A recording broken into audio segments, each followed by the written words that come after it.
Environment Committee. Today is September the 13th. We're in room 1010. It's a little after 9 in the morning. We're going to get rolling. CLA has requested that we take two items out of order because he thinks we can move things along rather quickly and save time for the first item. Good morning, Madam Chair. Raphael Prater with the CLA's office. Item number 2 relates to a CA report relative to contract amendment with responsible biosolids management for continuation of biosolids management in the city's wastewater treatment plants. Staff from the CAO and sanitation and the city attorney. Good morning. Emilio Rodriguez, CAO's office. The city entered into a contract with RBM in mid-90s for the loading beneficial use of biosolids at the Green Acres Farm for purposes of land spreading. Contract has been amended twice to provide services through September 2010 and has since been extended on a month-to-month basis. The third amendment continues RBM services until approximately September 2015. The Bureau has opted to continue the existing contract as the vendor has provided competent, competitive transportation management services at the farm since it began services. There's also some benefits to the city's prosecution of the lawsuit currently in state court challenging Measure E in Kern County from continuing the contract with the RBM as a co-plaintiff.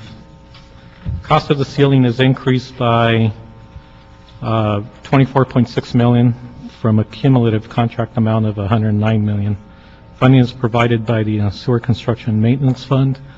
Contractor has complied with the terms of a contract and continues to provide a reliable and efficient service for the city. Okay, couple of quick questions.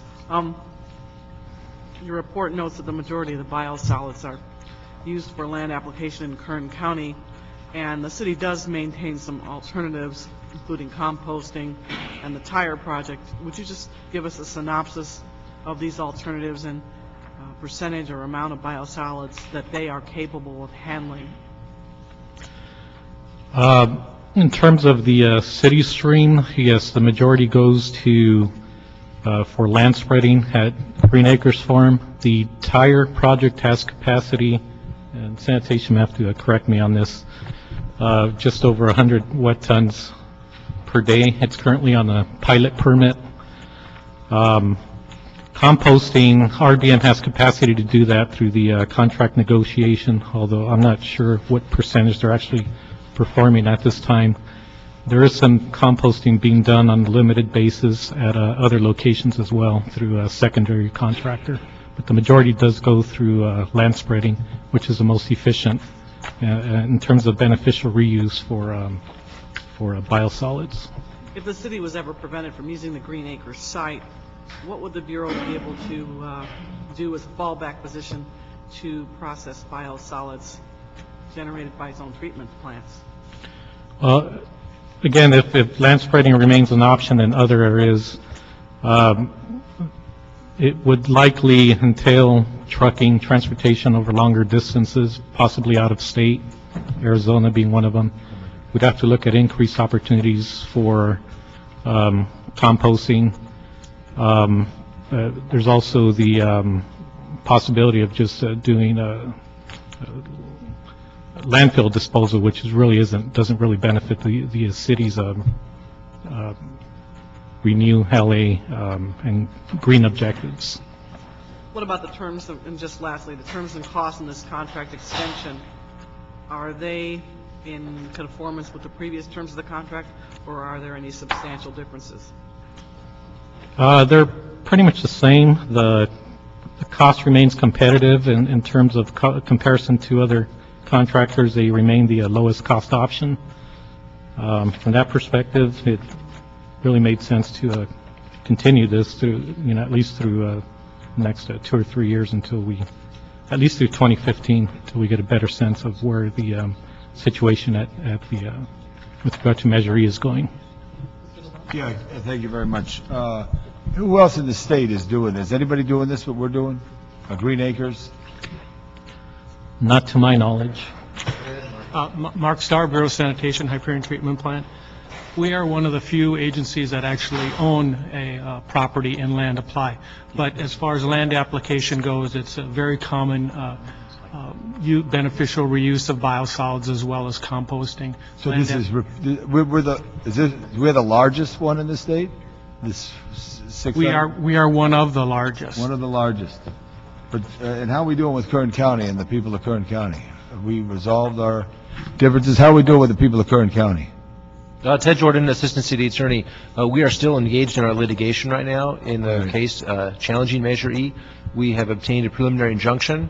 So right now there is a court order that prevents Measure E from being enforced. I should also point out that LA County Sanitation District is also a major land applier. It's just as the city in Kern County. At a different farm? A different farm, and they're actually also parties in the litigation along with the city of Los Angeles. Right. We appreciate Kern County, and I hope we could resolve this, but at the same time, I think this is a tremendous method. I had one question. During Carmageddon, what do the trucks do? That is an excellent question. I know I spoke to the contractor ahead of time to ensure that they were prepared. I don't know about the operational details. Perhaps Mark? Mark Stargan from Sanitation. Most of our trucks leave and go out. Our window loading starts at 10 a.m. or 10 p.m. at night and goes through approximately 10 a.m. in the morning. So they work on weekends too? Go out during at night, and On we weekend? went around. We went around. Thank you. Okay, thank you, Mr. Labange. Thank you. Why don't we move to I- approve? Man, I have just one sort of housekeeping matter from a CEQA standpoint. This contract with RBM has been in operation since 1996, and we view this amendment here as a continued operation of that operation and the existing facilities without any significant expansion of use, and therefore it's exempt from CEQA review, including CEQA guidelines, and I have in my notes here 15301. So what we had asked is that in the item, when it goes to council, that there be an additional recommendation that the council make that determination that the project is exempt from CEQA as merely a continuation of existing facilities without any expansion. And I can read the exact language that we would prefer. Why don't we do that? Okay, we would ask that the recommendation be that the council determines that the project consists of the continued operation of existing facilities without significant expansion of use, and hence exempt from CEQA review, including under CEQA guidelines, section 15301. We got that. I'm okay with that. You okay with that? Yes, we reviewed it with them. It was missing from the initial report that was submitted, so, So do we have to approve that as amended? yes. Okay. So we'll approve that as amended without objection? Without objection. Okay, great. Okay. Now we'll go to item 3. Item number 3, PWP report relative to an amendment with Oracle America for software licensing and maintenance services. This is a time limit file, Madam Chair, which a final day to act is September 22nd. However, with the recess next week, the final day would be this Friday. Staff from DWP and CAO. Hi, Matt Lamp, Chief Information Officer, LADWP. Say that again? Chief Information Officer, Los Angeles Department of Water and Power. Very good, thank you. Can you pull the mic closer? Sure. On July 19th, the Board of Commissioners approved an agreement between the department and Oracle that allows us to consolidate several contracts for maintenance and support of software that's critical to our operations. The proposed agreement enables us to purchase maintenance and support for Oracle software that's critical to customer service and to our internal operations. Specifically, the agreement provides for maintenance, which assures that we have access to new versions without having to repurchase software licenses, maintenance that assures that all bug fixes and security patches are made available, and support that allows us the ability to open problem tickets with Oracle and provides that problems will be resolved promptly and efficiently. The Oracle software in this agreement supports a number of our key operations, including the call center upgrade that we have been here to discuss before, our website redesign, which should roll out this fall, our moves to improve electronic payment for our customers. The largest one is the customer information system replacement project, which is underway now, and our identity management security software. Since the last agreement 6 years ago, Oracle has acquired many companies that DWP previously had separate maintenance and support agreements for their software.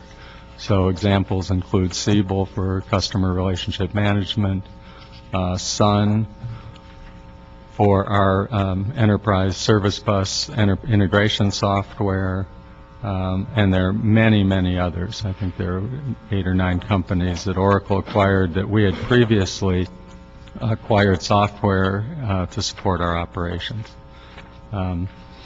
When you look at the distribution of this contract, to understand sort of how it increases as much as it does in the amendment period, the existing Oracle products that we had that were labeled Oracle and covered under the old contract represent 13% of this contract. 25% of it represents consolidation of the other companies' software that Oracle has acquired, where by bringing this into a single contract, we simplify all our administration of the contracts. 40% is related to the new CIS system for the customer care and billing software, the meter data management software, and the mobile workforce management software. 2% relates to the identity management security software, and 19% is there to provide us capacity to purchase the software to replace our financial system and tie that well with the new customer care and billing software. That 19% will only be expended if we proceed with that project during the time frame of the contract. Yeah, any comment from CAO? Actually, Robert Roth with the Office of the CAO. I just have one correction for the CAO's report where in the contracting compliance section on page 2, I inadvertently indicated that it was a competitively bid contract originally, and in fact it was a sole source contract from previous times. It doesn't change our recommendation, and the CAO's office still recommends approval. Okay. This is a contract amendment for approximately $29 million. Can you explain, just for the record, if the department is realizing cost savings as a result of consolidating a variety of software contracts under this amendment with Oracle? The savings are basically administrative and processing. There is some savings in terms of having established a discount structure for what I would call moderate purchases, which are included in this, that we would not have that clear discount structure without this agreement. So there are savings there. The reality is that the software that underlies these major applications needs to be maintained, and we need to do it as efficiently as possible. Oracle is the only source for this Oracle software maintenance, and this is not viewed as by itself as a significant savings piece. Now, if you were to talk about the replacement of the customer information system, we know that there are numerous places today that we have highly manual processes that we will be improving our efficiency on as we go forward. We need new software to do that. When we buy that software, we have to be able to maintain that software. So then if savings is not the primary issue here, am I to assume that you don't necessarily have an estimate as to how much the department might save under a consolidated agreement because it's operational and you're eliminating duplicative functions? Well, What it is? well, we're eliminating having to manage 9 or 10 separate Oracle contracts now that have to be back to Oracle because they purchased those companies. Each contract, it takes literally hundreds of hours to go through an amendment, review, board action processes. So it's really staff time. The other savings here is in consolidating the contracts, we also consolidated all the invoicing and payment processes, which again, on multiple contracts with quarterly payments involve lots of manual efforts and time. But we have not tried to say that the primary reason we're doing this contract is savings. By consolidating them, yes, there are definitely administrative savings in terms of making that work faster. Maintaining a contract and keeping the software under maintenance is absolutely critical.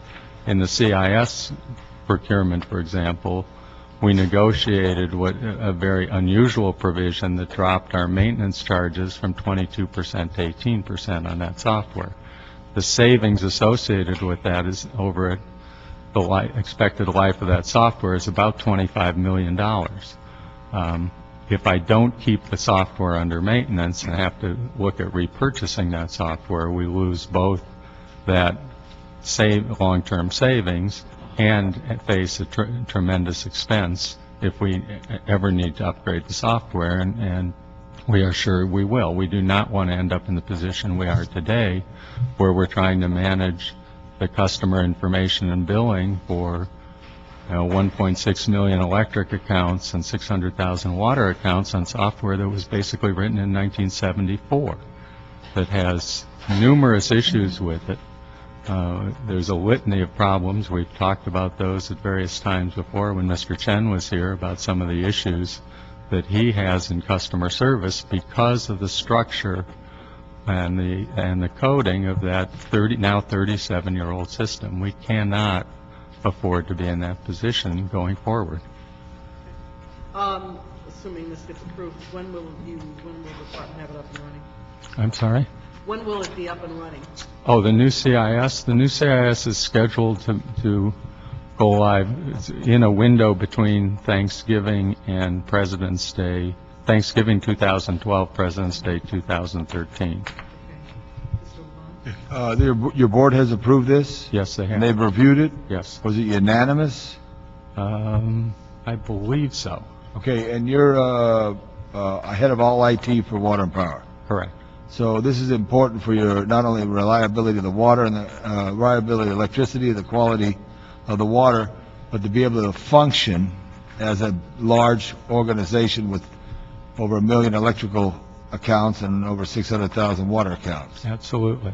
Let me just ask you a question. And you belong to any national trade organizations, IT? I participate both in the Water and Wastewater CIO Forum, which is the group of largest public water entities, who and does the it the power best in the country? group. Who has the, and are we mirroring that?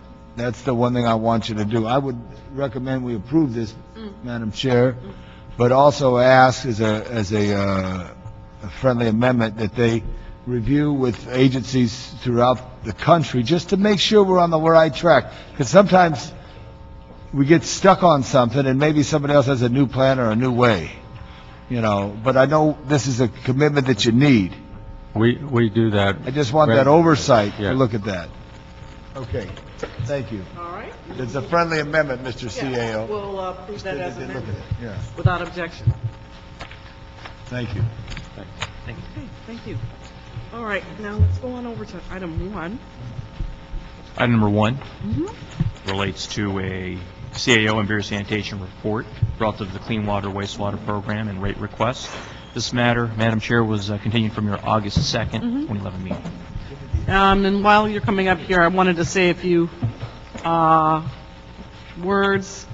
And since Jack Humphreyville is the only person out here to speak. Jack, do you want to speak before the staff report? Whatever you want me to. Yeah, why don't you let Jack come on up? I'm going to say a few words. We'll let Jack talk, and then we can get into come on up, Jack, and say a few words. We're looking at a potential rate increase for the sewer service charge today, and I think we all need to acknowledge that any discussion revolving around rate increase of any kind is always a tough sell. This is a very difficult economic climate that we still find ourselves in, and I'm concerned about the cumulative impact of rate increases on the ratepayer. I'm equally concerned about health and safety of our communities.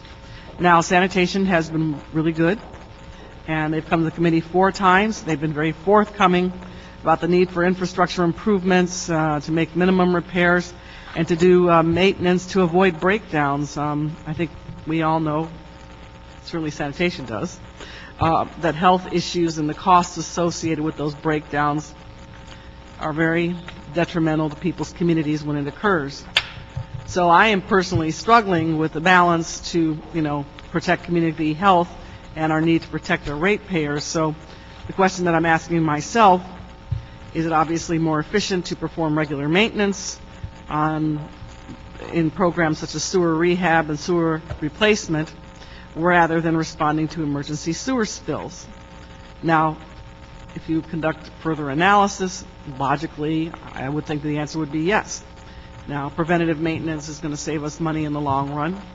However, I think we owe it to people to have a high level of accountability in anything that we do.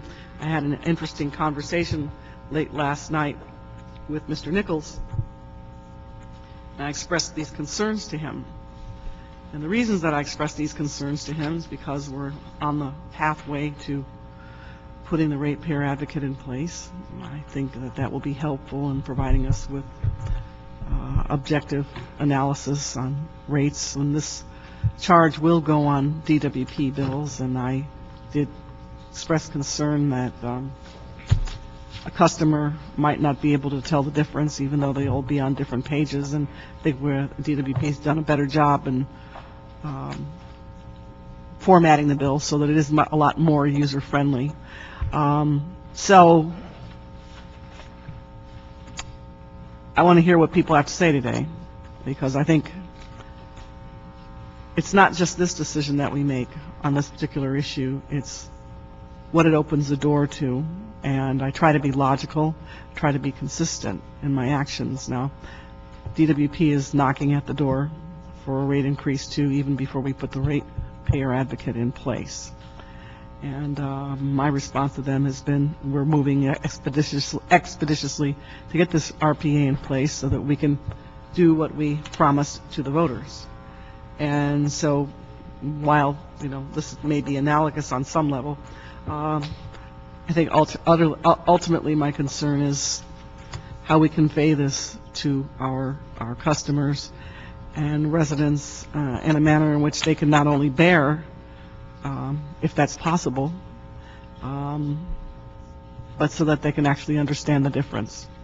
So with that, why don't I let Jack speak first, and then we'll go into the staff report. Okay. My name's Jack Humphreyville. I'm from the CD4, Mr. Labange's district, and I'm with the Greater Wilshire Neighborhood Council. I think as an opener, I'd like to thank the Bureau of Sanitation for conducting a lot of outreach. Unfortunately, I'm not sure exactly what the rate increase is. Is it 54%, 39.4, 31.8, or 29%?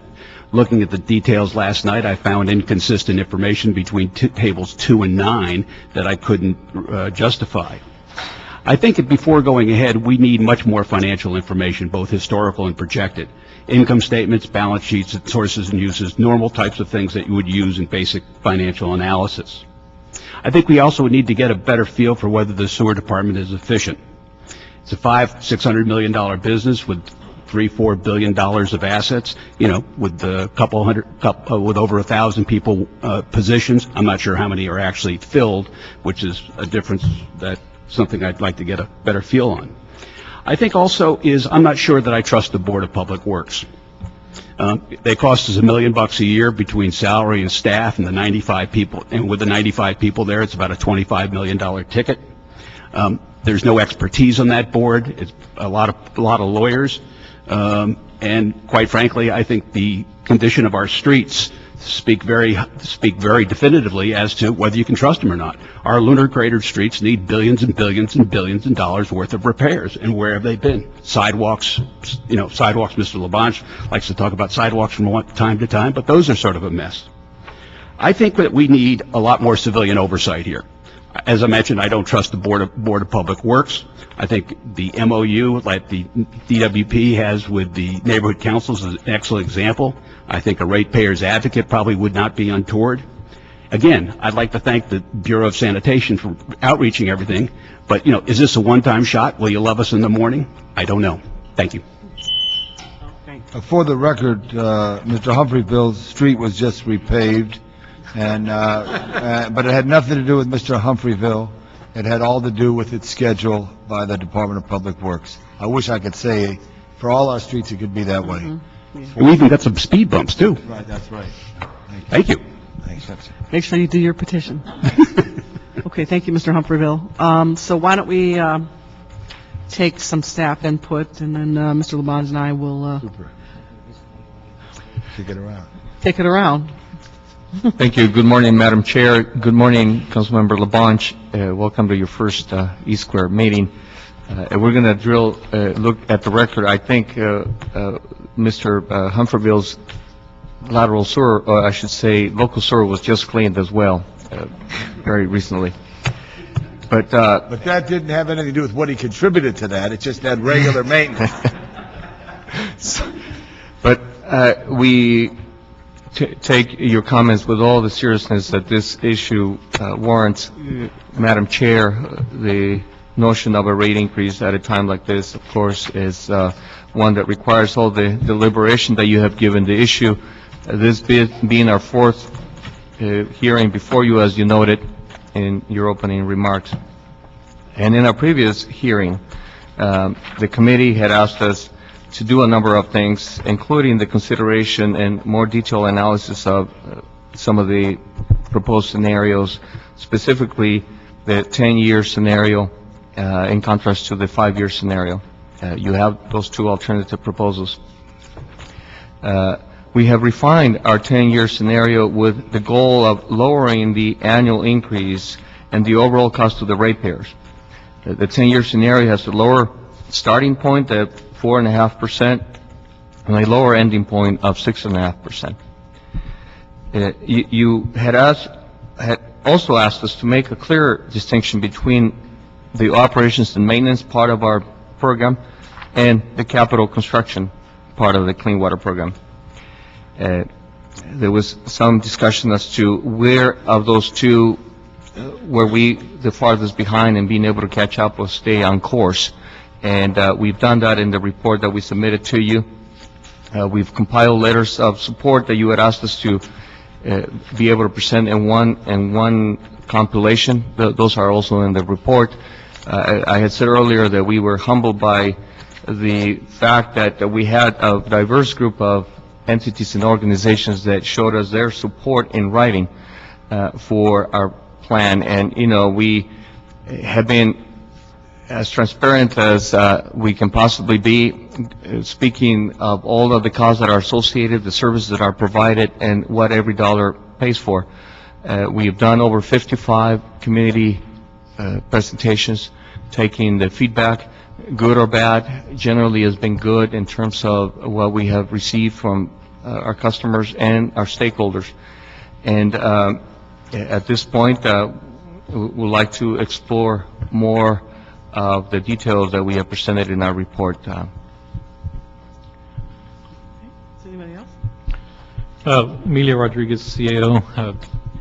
It's been a while since the last hearing. For the benefit of any members on the committee, I'll just sort of recap on the CAO report. The proposed adjustments include a sewer service charge rate increase of 6.5% each year for the first 3 years and 7.5% each year for the fourth and fifth year. Increases would take effect as early as January 1st, 2012, and July 1st for the remaining 4 years. Current average single-family monthly bill is $29.88. The proposed rate increase would increase that cost by less than $2 in the first year and $12 by the end of 5 years. These increases include a 0.5% increment for development of a sewer connection loan program, which is essentially a revolving loan program for lateral replacement. Among the rate proposal objectives that these increases consider, it's fund a capital program to enable more pay-as-you-go capacity and reduce burden on debt, provide a revenue level sufficient to sustain minimum bond requirements, and to maintain the Clean Water Program's current AA rating. Finally, to provide a rate structure that ensures financial stability at an amount feasible for ratepayers. We support a 5-year term to ensure some level of cost and revenue certainty. Beyond this is speculative, particularly in areas of cost pressure, which would include labor and overheads, construction materials, chemicals, fuel and energy, and requirements from new regulations that aren't really known at this time.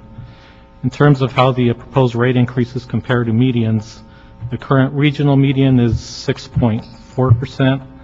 Current large systems median is 6.5%, and this was off the last Fitch report from January 2011. Proposed increases are also consistent with the city's last set of increases from 2005 to 08, which averaged 7%. In terms of how the rate increases compare to other municipalities, they're within the range of local, regional, and national utilities.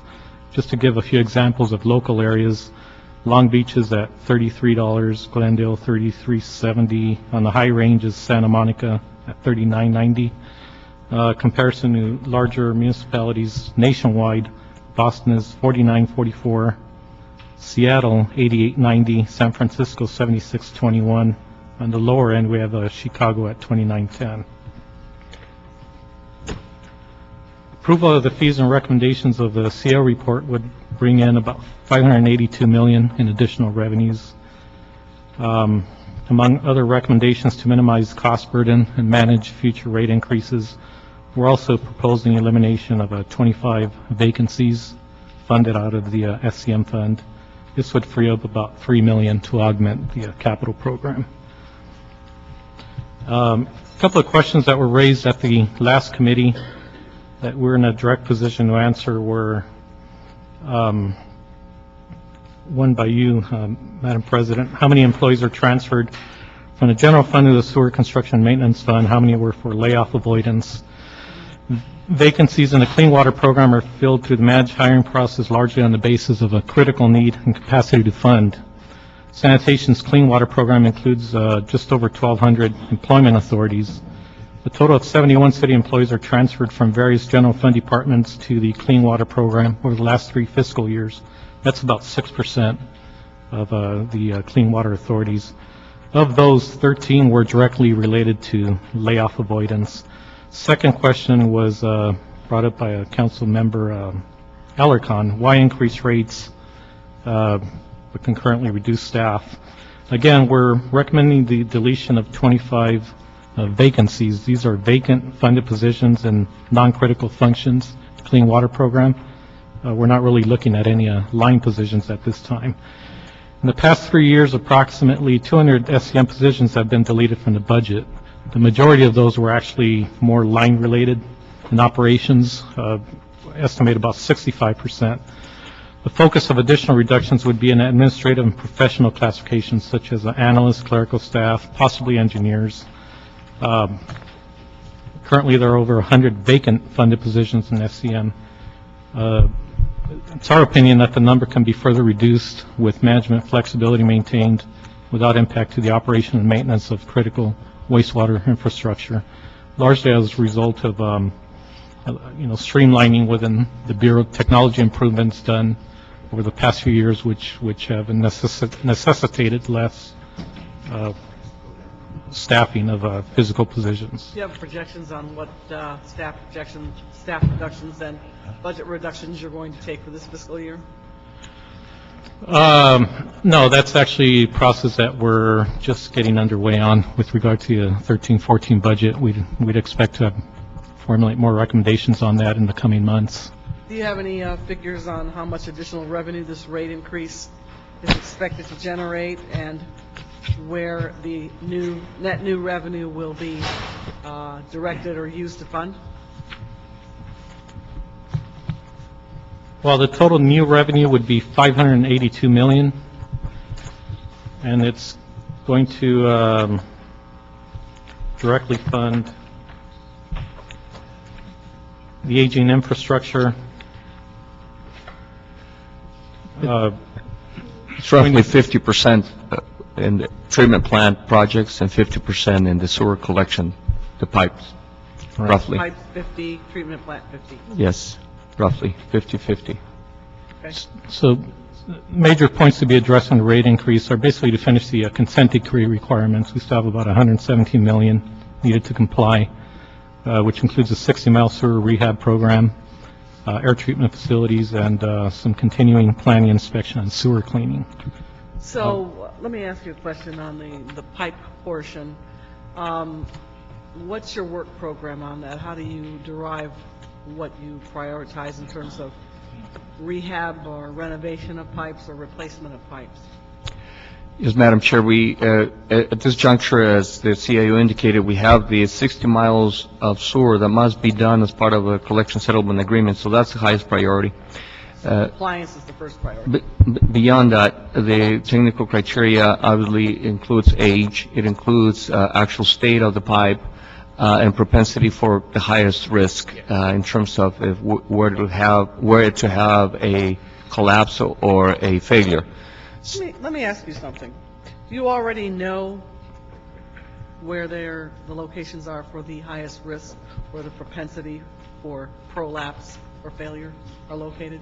Yes, we have a 10-year capital program. This is where when we speak of what certainty do we know for the next 2 years, from a capital point of view, we have a 10-year outlay that has identified every project, every sewer, every location for 10 years.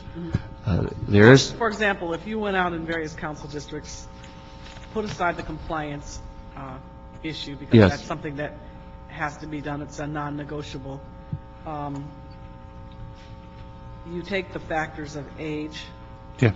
and the current status of the pipe in deriving your analysis for the propensity for failure, correct? yes.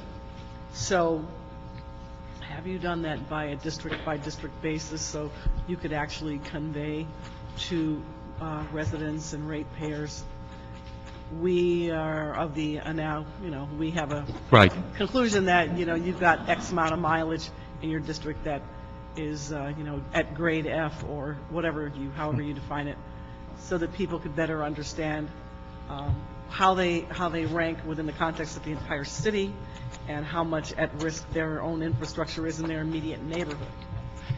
We have that, Madam Chair, and Adele can elaborate on the risk-based prioritization we do for ranking projects. Okay. Adele. So, Adele Hashley, Bureau of Sanitation. Madam Chair, exactly that's what we do. Actually, we're leading the nation in how we're using tools. In the city, we have 200 water sewer sheds. That means community areas across the city that serve into our sewer system. We prioritize these 200 sewer sheds by the potential of sewer spills and breakage based on age, materials, as you have mentioned, history of maintenance, history of spills, and we're able to identify the top sewer areas that have the highest potential for overflows and failures, and we prioritize the entire city, and we've televised the entire city through having cameras in and to assess the condition. So far, we are seeing somewhere around 10 to 15% of the sewers we televise in need of renewal, and that's the priority we're using to plan, identify projects. The projects that you have in the capital program for next 10 years is identified based on the highest priority across the entire city.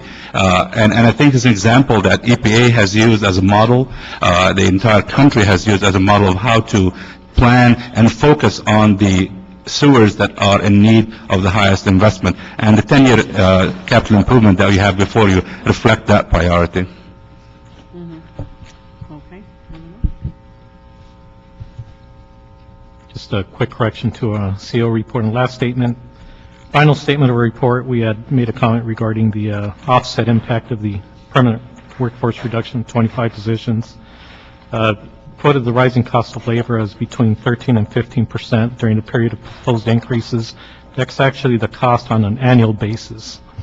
13 to 15% growth in combined labor costs in salaries, pension, and health care each year through that 5-year window that a workforce reduction would help address. Let's, for discussion, assuming we approve a rate increase, would you anticipate that sanitation would then come back at the end of whatever time period with additional requests for rate increases, or do you expect that the Bureau would be able to manage the city sewer system with its existing resources and fees should you be able to get a rate increase this round? We monitor the capacity of the fund every year through the budget process. As we get closer to the 5th year, we would sort of assess where the fund is at that point and determine whether additional rate adjustments are necessary, whether upward or downward. It could be either case. Most likely it'd probably be upward, but again, it's too early to tell at this point, but it's a process that would be done annually through the budget process, which is basically our charter authority anyway. Now, sanitation's been proposing a 10-year period for rate increases with smaller increases on the front end, larger increases in the last 8 years to smooth it out and to make it less traumatic for the ratepayer. I wanted to know why the CAO is recommending a 5-year period of rate increases instead of the 10 proposed by sanitation. First of all, the 5-year window is largely driven by capacity to project forward. Again, some of the costs that make it difficult to project beyond 5 years, basically, as quoted earlier, the labor costs, any new regulatory requirements, fuel and energy, construction market materials. We're really more comfortable to recommend a fee increase for a period of time that we can have some level of certainty. The other reason for recommending a slightly higher rate adjustment in a more condensed window would be to increase the pay-as-you-go capacity for the capital program. It does bring in cash to the program to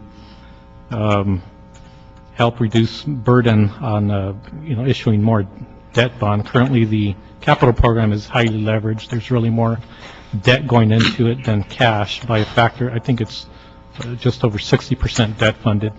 So bringing in more cash over the immediate term would help put that more in balance with what rating agencies are more comfortable with.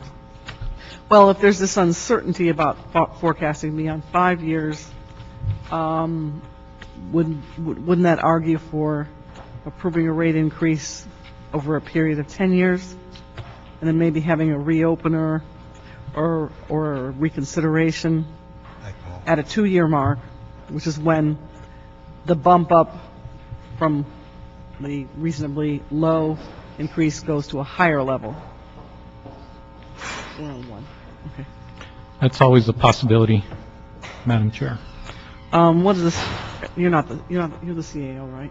Yes. Yeah. Did the CAO do any analysis on that? No, not to that level. Okay, just hold on to that.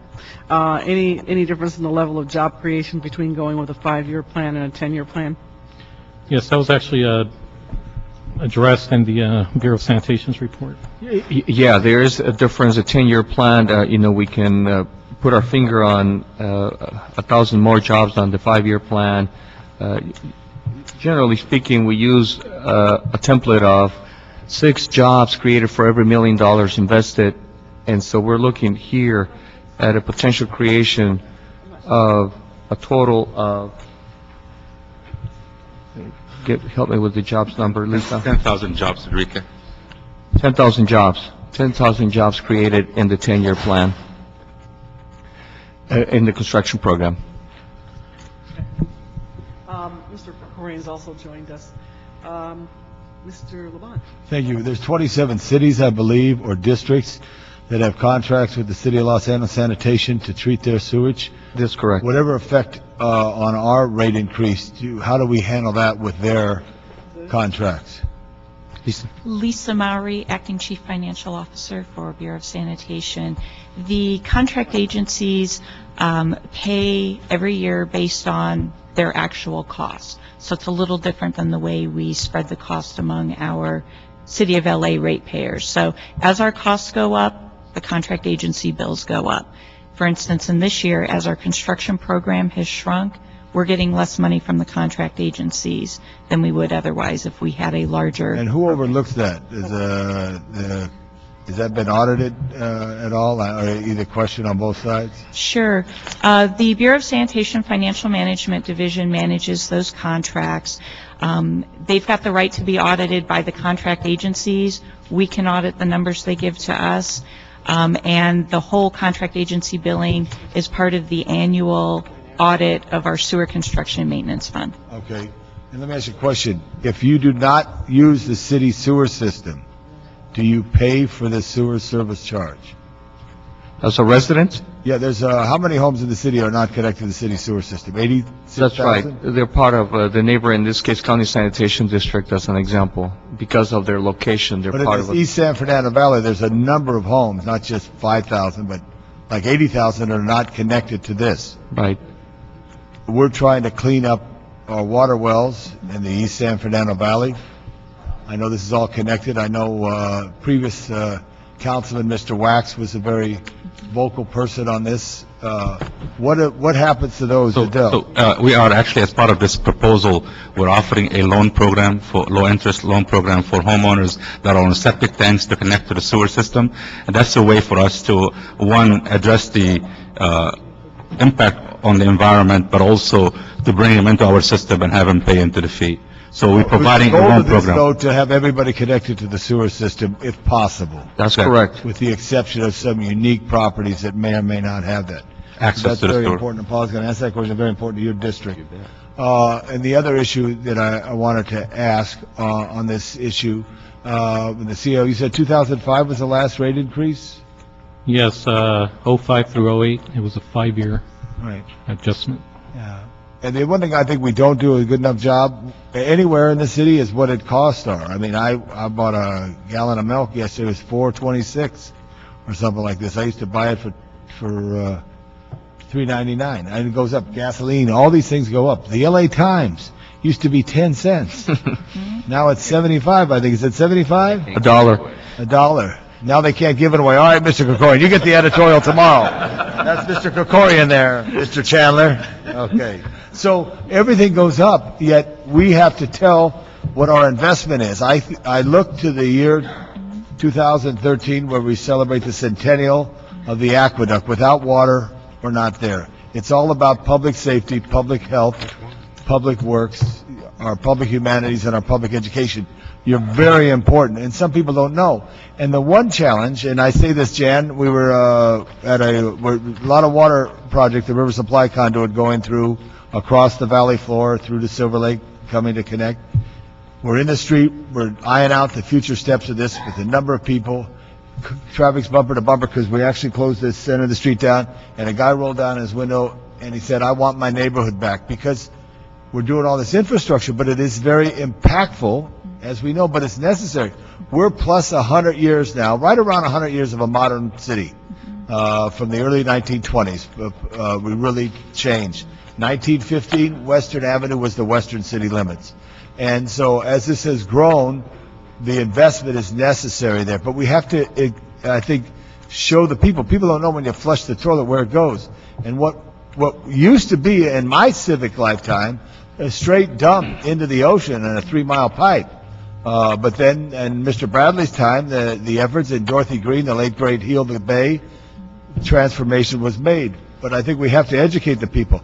I'm interested in showing this as an investment for our infrastructure, but also dual part. Because once you put a pipe in, you're connected to the home. That's our only obligation. The home has to connect to us. That's right. So that has to be clear, because everybody's shocked when they have a tree root problem or something that hits them. And the other thing, too, is the coordination between this infrastructure under the street, any other infrastructure, whether it's DWP water lines or gas or whatever, and then the new street. Because the street condition now is fading in many areas. So there's a whole combination of there. I like the concept, but Dale, explain the concept that I was getting briefed on that you spoke of as far as a 10-year commitment. I mean, the 10-year plan that we have, the financial plan that we're looking at is consistent with our 10-year infrastructure plan that has looked at where we're going to need to do. And if you look at what happened in 1998, where we had sewage overflows in our communities on a regular basis, we had, on the average, about 687 spills a year, which is 2 spills a day across our communities. Right. And in Glassell Park, in front of Manuel Arts High School.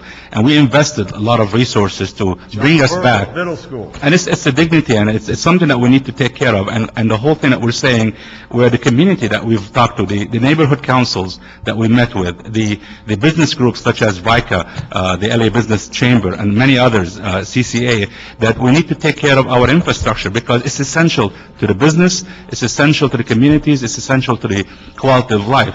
And none of us want to go back to what we had back then. And that's really what everybody has said, and I think we have heard, and we need to continue that education. Right. Madam Chair, I relinquish my microphone. What's that? I relinquish my microphone. All right, very good. Mr. Lasant? Well, first, let me just say that I think the department has done a really commendable job of outreach to the public about this, and has had a very good, robust discussion about the needs for investing in this infrastructure. I agree with Mr. LaBlanche that constant communication and education is critically important, especially given the fact that I think for most of our residents, even drawing the distinction among the different functions of this city between the water system and the sewage system, the stormwater system, and all, people are not, the average person who doesn't deal with that on a daily basis really isn't aware of what all those different functions are and how critically important each is and how they interrelate. And so making the case to the public about the need for this investment and how it's so essential to public health and to our environment, to our ability to have any economic growth at all, I think is very important. And I think that at least in terms of the shorter term of this, I think the case has been made to my satisfaction. As I discussed when you came to my office with you, I still am concerned that with a 10-year program, the ability to make financial assumptions over the course of that long of a time period is difficult. It's difficult to have any degree of accuracy and projections over the course of a decade, especially without sort of interim check-ins to try to figure out whether or not we're still on pace and whether costs are still the same and whether the cost of money is still the same and all of the assumptions that you have to make in that. So I'm still a little uneasy about that, Madam Chair, and to be candid, I'm wrestling with what to suggest now. But if you have, I understand that you have some suggestions that might help us to address that purely the nuances of that financial impact issue of this, which are going to be impacted by whether we go with 5 or 10, and I just simply am not well equipped to be able to answer right now. But I do want to ask one more question on that, because Chairwoman Perry asked the question of the distinction between the 5 and the 10-year plan on jobs development, and I appreciate your answer, but I guess what I was not entirely clear on is whether the increased number of jobs is over the course of that 10-year, or over the course of the program, or would there still be a jobs impact, would there be an increased jobs impact in the short term if you're committing to the longer term rate increase, I guess would be what I'm trying to understand. Go ahead. Sure. The jobs impact creation between the 10-year and the 5-year plan are the same for the first 5 years. Okay. Because both rate adjustment scenarios do the same capital program for the first 5 years.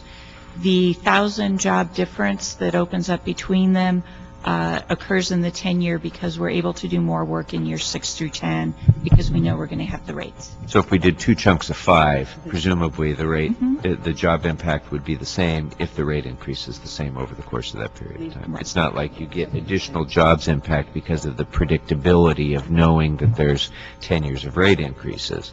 It's simply that you'd be able to do more work because you'd have more money in years 6 to 10. Okay. Right. Thank you. See you down there. Before Mr. Labange goes down to council, because it's almost time, Mr. Krikorian's here, so we have a majority, if we can go back through and Certainly. just get Mr. Krikorian's concurrence on items 2 and 3, I think. 2 and 3, both were approved. Number 2 was approved with additional, as amended with CEQA language findings with respect to the project. The language was entered by the city attorney. And the friendly amendment? The friendly amendment for number 3 with review of the DWP's IT program in its effect. Nationwide, what others are doing, to see if they can get any good content. Sure. What was the CEQA language that was? CEQA language was, I mean, I don't need the language, but what was the point of it? apparently the finding wasn't made in the BOA, in the report submitted by Bureau of Sanitation with respect to that project. I'm fine with it, thank you. Okay, great. Thanks. All right, this is what I recommend we do today, is just to close the loop on a couple of things. I want to keep this in committee for 30 days to allow sanitation time to go to Budget and Finance Committee for fiscal review on the impact analysis on the budget, and that should include the staffing components and anything else that's related to that. I also want to see, come back in 30 days, an analysis of any sewer program cuts that can be done to reduce the rate request. Now, that would be under deferred maintenance and rescheduling projects. So if we can get that. Yeah. And then I would like CLA to coordinate and work with CAO and Bureau of Sanitation to develop an independent infrastructure integrity review of the sewer system to ensure the system's ability or viability to go to the issue that I was trying to get to, I think, with Adele on, once you peel back the compliance part, if you can look at every district and tell them where the hot spots are, basically, and to keep the level of spills down. And then third, and CLA, you can help us with this, it goes to the issue that I discussed with Mr. Nichols about making the bill clear to the user, the customer. It will be a part of the DWP bill on a separate page. I need to see how that lays out, and whether or not we need to do anything to more clearly delineate that. Okay. But can you assist us in making sure that they get before Budget and Finance in the next 30 days, so this can all come back at the same time? Certainly. Okay. And then we'll have more information, and then we can then dig down even deeper about a couple of options, whether we get into a 5-year fee adjustment schedule with a reopener after 2 years, or whether we get to a 10-year fee and the differences in the amounts of jobs that could be generated. But either way, if this does go forward, and I'm saying a big if, we are clearly looking at a reopener that comes early in the process, because I think it's because of people's level of discomfort with this. So by adding these things here today and looking at peeling back more of the layers on the way that we can demonstrate to ourselves and to the ratepayers that we have done absolutely everything we can within the existing structure of the program now to push out what we need to push out to reduce the possibility of a rate increase to its lowest level possible. I think we owe it to ourselves to do that, and then to have Budget and Finance take a quick look at it too, so that we have another set of eyes looking at this, I think, is a responsible approach to take. So Mr. Alarcon's joined us too. Hello. And Mr. Labange is still here. Mr. Labange is still here. All right, yeah, thanks. Tell him we'll be right there. Mr. Allen? Yeah, I agree in concept with all of the measures that the chair is addressing. And I think with regard to the bill, that there should be a clear delineation of the public works aspect. In other words, one bill, but it should be divided clearly, color separated, and say public works sewer sanitation fee, as opposed to giving the impression that it's part of the DWP bill. I just want to say, and I think somebody needs to say it, neither plan is sufficient to address the issues of the infrastructure. And I would side with the CAO on the issue of 5 years. However, I believe the amount is insufficient to deal with the issues that we have with our infrastructure, and I would like to ask the department to give us a report on what would happen if you increase the fee beyond what has been proposed. I think when you look at the numbers, we are dealing with the legal compliance, but we're not dealing with the reality of the problem. We cannot maintain the system. We cannot respond effectively to the breaks that will occur, and they will occur because they have been occurring. And I think everybody in the public has seen this, and they know it, and I believe they will embrace it. That we cannot address those problems doing 70 miles a year. We have to do far beyond that. 60 is minimum compliance. 70 will not touch the 2,000 miles of 80-year-old pipes that are out there. And those are the ones that are going to fail. We all know it. And I think that the numbers, and I believe the CAO would easily embrace a more aggressive posture. Given our jobs picture, I also think that it's a great opportunity for us to create a bit of a stimulus program, and we should expedite that and take the hit in the short term, and in the long term, I think Los Angeles will be better for it and better prepared for the economic challenges that we'll face beyond the current ones. Okay. Great. So are you comfortable with the 30-day turnaround on this?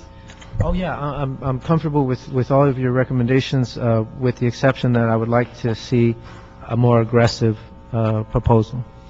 Okay. So we'll ask them to come back with an additional option and work with the CLA on development of that. Great. All right. So we're going to do that, and in the meantime, again, make sure that they get the budget and finance before they come back here. Sure.